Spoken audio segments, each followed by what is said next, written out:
Assalamu alaikum, dear students. Today I am going to deliver a second lecture for MDCAT series. Today we are going to discuss the topic vector. What is vector? Vector. So first we will define a vector. Vector is actually that type of physical quantity which is completely described by magnitude as well as direction. तो हम vector को कुछ इस तरह define करते हैं कि हमारे पास वेक्टर में नंबर फर्स्ट थिंग वो उसकी मैग्नीट्यूड होनी चाहिए। ठीक है, वेक्टर में हमारे पास मैग्नीट्यूड और second thing is proper direction. ठीक है, हमारे पास वेक्टर में हम अक्सर हमारे जो स्टूडेंट्स होते हैं वो इन दो चीजों में जो है ना बस वो इस पर रुक जाते हैं कि हमारे पास वेक्टर में दो बातें हैं, एक मैग्नीट्यूड और एक है डायरेक्शन। तो हमारे पास एक एमसीक्यूज है।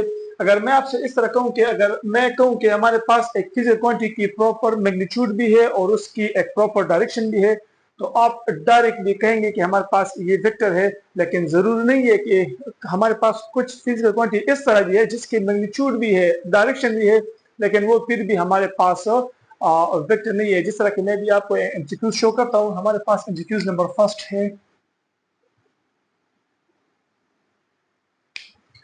which of the following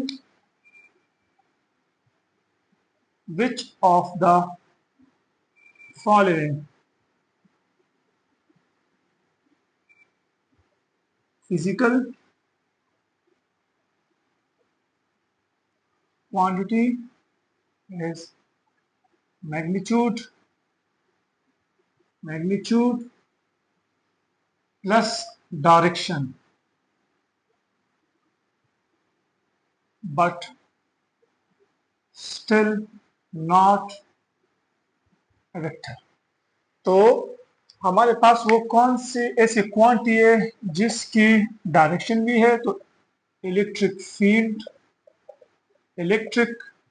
field. Number second flux, electric flux. Number third current, और नंबर लास्ट वन ना। अभी हमारे पास एक एमसीक्यूज है इसी वेक्टर के हवाले से। हमारे पास which of the following physical quantity has magnitude plus direction but not a vector? तो आप कहेंगे कि हमारे पास, तो हमने इसको डिस्कस किया हुआ है कि हमारे पास मैग्नीट्यूड और डायरेक्शन जिसकी भी होगी वो वेक्टर होगा। यहाँ पर एमसीक्यू जो है ना वो उलट हो गया कि हमारे पास मैग्नीट्यूड भी है, डायरेक्शन भी है और फिर भी वेक्टर नहीं है। तो इस केस में हमारे पास करेक्ट ऑप्शन जो है ना वो है सी, करंट। तो अब ऐसी कौन सी बात है कि हम उसको मिस कर रहे हैं कि हमें कंप्लीट वेक्टर मिल जाए? तो हमारे पास अब ये दो चीजें काफी नहीं है वेक्टर को डिफाइन करने के लिए। तो वेक्टर को डिफाइन करने के मैग्नीट्यूड भी जरूरी है और डायरेक्शन भी जरूरी है, और द लास्ट वन जो बहुत ही इंपॉर्टेंट है वो हमारे पास है it will obey vector laws of addition, must obey vector laws of addition. ये थर्ड स्टेप जो है ना ये बहुत जरूरी है वेक्टर को डिफाइन करने के लिए। अच्छा, अब यहाँ पर वेक्टर लॉ ऑफ एडिशन में क्या मसला आ रहा है जो करंट उसको सेटिस्फाई नहीं कर रहा? देखिए, हमारे पास जो वेक्टर है, अगर मैं आपसे कहूं कि ये एक बॉक्स है, ठीक है, अब इस बॉक्स के ऊपर दो फोर्सेस लग रहे हैं, फोर्सेस, ठीक है। अब मैं उस फोर्सेस को मेंशन नहीं कर रहा, लेकिन मुझे इतना पता है कि हमारे पास टू फोर्सेस है। F1 वो बराबर है 2 न्यूटन की, और F2 वो बराबर है 3 न्यूटन के, और जो कि इस बॉक्स पर लग रहे हैं। तो मैं आपसे पूछता हूं कि इस बॉक्स पर ये दोनों फोर्सेस लग रहे हैं, तो अब आपके ख्याल में अब अगर इन दोनों को मैं सम कर लूं तो मेरे पास रिजल्टेंट क्या होगा? इन दोनों फोर्सेस का रिजल्टेंट क्या होगा? तो आपके पास जो आंसर आएगा वो 2 भी हो सकता है, 3 भी हो सकता है, और 4 भी और 5 भी। मतलब एक आंसर आपको नहीं मिलेगा। जस्ट अगर हम सिंपली कहें कि हमारे पास यहाँ पर जो रिजल्टेंट है, रिजल्टेंट अगर मैं उसको लिखूं कि F1 प्लस F2, तो यहाँ पर आपका जो आंसर है वो डायरेक्टली आप 2 प्लस 3 को ऐड करके 5 नहीं कह सकते। आप कहेंगे कि हमारे पास आंसर 2 भी हो सकता है, 3 भी, 4 भी और 5 भी। मतलब ये चारों पॉसिबल आंसर्स है क्योंकि हमारे पास वेक्टर लॉज ऑफ एडिशन में हम यही बात करते हैं कि हमारे पास हम सिंपली एज ए स्केलर इसको ऐड नहीं कर सकते, हमारे पास इसमें प्रॉपर डायरेक्शन भी है एंगल थीटा पर। ये डिपेंड करते हैं कि आप किस एंगल से दोनों फोर्सेस को लगा रहे हैं। अब अगर मैं कहूं कि हमारे पास जो मैक्सिमम रेंज आएगा, तो अगर दोनों फोर्सेस एक ही डायरेक्शन में लग रहे हैं, मतलब एक फोर्स इसी डायरेक्शन में ये F1 और आपका F2 भी इसी डायरेक्शन में लग रहा है, तो फिर तो आप इन दोनों को ऐड कर लेंगे। लेकिन अगर आप इन दोनों की डायरेक्शन अलग हुई, ये अगर F2 इस तरह लग गया, F1 इस तरह है स्टिल, तो फिर यहाँ पर सब्ट्रैक्शन होगी। आपका जो आंसर है वो यहाँ पर 1 भी आ सकता है, 1।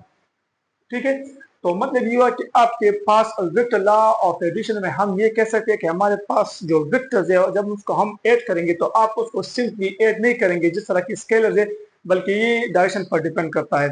अब अगर ये चीज में उठा लूं एक करंट पर, हमने करंट को इस तरह पढ़ा हुआ है कि हमारे पास अगर ये पॉजिटिव टर्मिनल है, ये नेगेटिव टर्मिनल है, और यहाँ पर एक आपका कंप्लीट सर्किट बन गया। तो अब अगर मैं कहूं कि यहाँ से 2 एम्पियर करंट निकल रहा है, फॉर एग्जांपल 2 एम्पियर, तो हमारे पास मैग्नीट्यूड भी हो गया 2 एम्पियर, और वो definitely from positive to negative है, यहाँ से इस तरह होके वो नीचे वापस आएगा।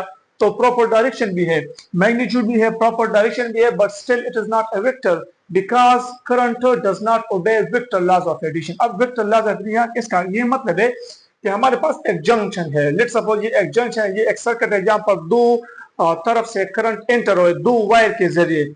एक ये वायर हो गया यहाँ से, फॉर एग्जांपल एक वायर इस तरह होके यहाँ से आ गया है, और दूसरा वायर इस तरह होके इस तरफ आ गया है।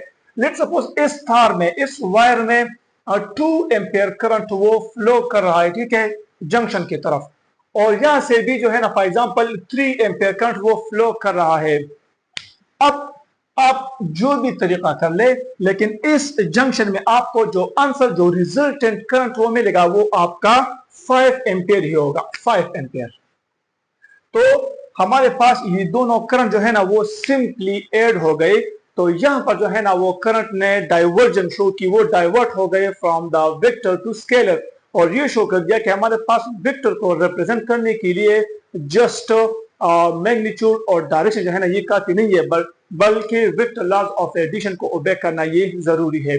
तो इसलिए हम कहते हैं कि हमारे पास करंट अगर इस तरह का सिचुएशन आ जाए, तो वेक्टर को इन दो चीजों के जरिए हम सिर्फ वो डिफाइन नहीं कर सकते। ठीक है, ये आपका एक जो है ना वो ऑप्शन हो गया, एक तरह का आपका क्वेश्चन आ सकता है वेक्टर के हवाले से। अब जो सेकंड जो थिंग है कि हमारे पास मैग्नीट्यूड, अब अगर हम मैग्नीट्यूड को 1 से ज्यादा ले, फॉर एग्जांपल अगर हमारे पास जिस तरह की 2 न्यूटन है, 3 न्यूटन है, अब अगर मैं किसी भी वेक्टर की जो मैग्नीट्यूड है उसको कम करके, फॉर एग्जांपल 10 है, 10 से 7 करके, 5 करके, 3 करके और 2 करके, अगर वो मैं उसको 1 पर ले कर आया, अगर हमारे पास किसी भी वेक्टर की मैग्नीट्यूड अगर 1 के बराबर आ गया, तो पर हम उसको कहेंगे हमारे पास ये है यूनिट वेक्टर। ठीक है, इसी मैग्नीट्यूड को अगर हम 1 पर लेकर आ गए, only 1 value, for example 1 Newton, या अगर मैं आपसे कहूं कि वेलोसिटी अगर 1 मीटर पर सेकंड, अगर इसकी वैल्यू 1 आ गई किसी भी वेक्टर के,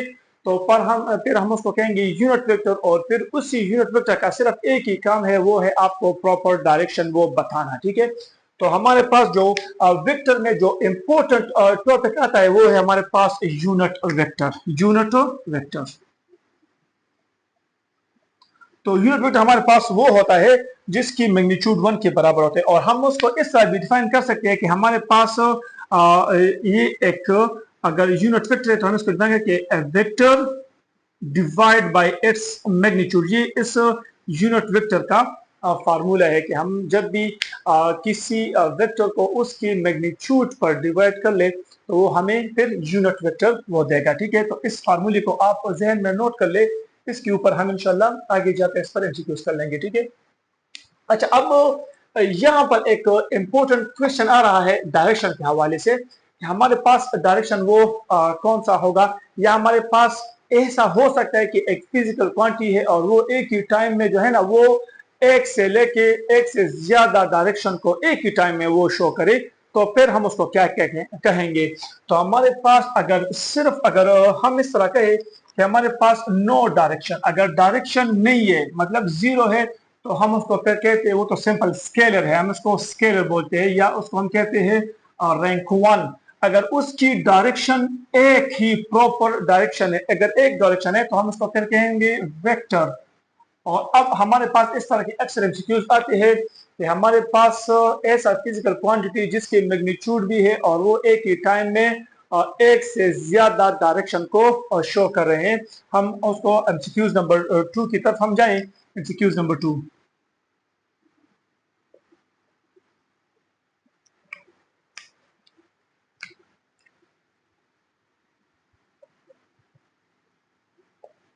a physical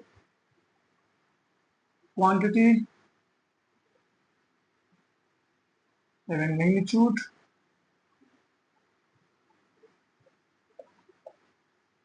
magnitude but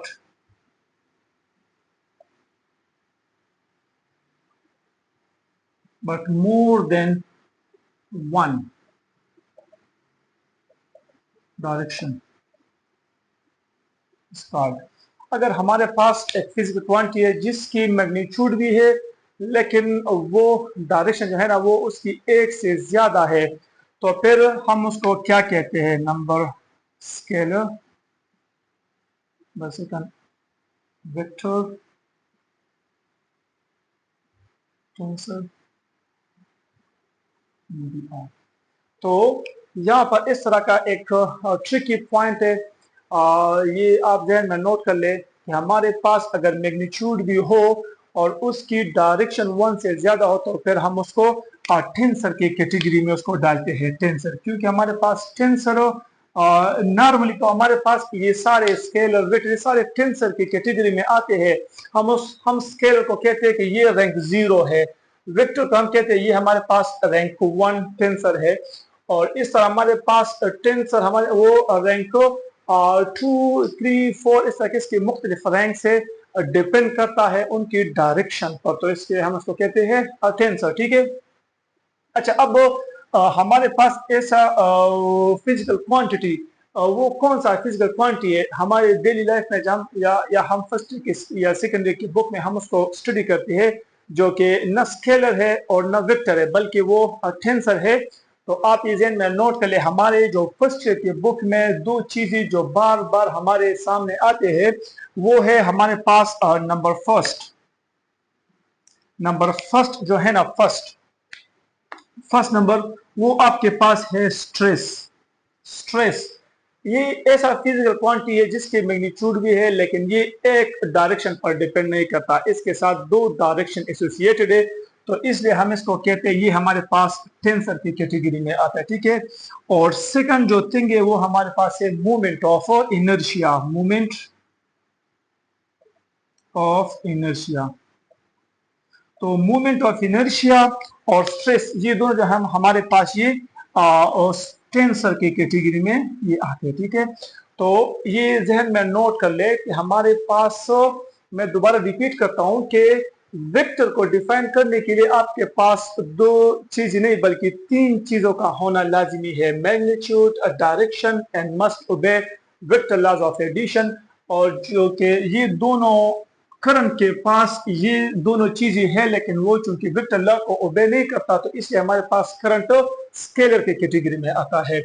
और जो हमने अभी एक चीज और डिफाइन की कि चलो अगर एक बॉडी के साथ एक फिजिकल क्वांटिटी के साथ मैग्नीट्यूड भी है, डायरेक्शन भी है और वो वेक्टर लॉ को ओबे नहीं करता, तो वो हमारे पास फिर अब यहाँ से दो चीजें क्लियर हो गई कि हमारे पास ये वाला ये जो चीज जो फिजिकल क्वांटिटी इस वेक्टर लॉज ऑफ एडिशन को ओबे नहीं करता तो वो अब या तो वो स्केलर होंगे और या हमारे पास वो फिर टेंसर होंगे। ठीक है। टेंसर, अब ये जहन में नोट कर ले कि हमारे पास दो चीज जो है ना वो वेक्टर लॉज को ओबे नहीं करते। नंबर फर्स्ट स्केलर जिसके एग्जांपल में आपके पास आ गया करंट, और जो सेकंड है वो है हमारे पास टेंसर, ये भी वेक्टर लॉज को ओबे नहीं करता। ऑल्दो इसके पास मैग्नीट्यूड और डायरेक्शन भी है लेकिन ये वेक्टर लॉज को ओबे नहीं करता, तो इसलिए हमारे पास ये वेक्टर की कैटेगरी में नहीं आते, current, stress end moment of inertia. तो ये था हमारा आज का टॉपिक का वेक्टर के ऊपर। ठीक है। इंशाल्लाह नेक्स्ट वीडियो में हम जाएंगे एडिशन ऑफ फैक्टर को, और उसके बाद फिर रेजोल्यूशन ऑफ फैक्टर को डिस्कस करेंगे। और जो इस चैप्टर की जो लास्ट 2 इंपॉर्टेंट टॉपिक्स है वो है प्रोडक्ट ऑफ वेक्टर। इंशाल्लाह इसको अगले लेक्चर में डिस्कस करेंगे। ठीक है, अल्लाह हाफिज़।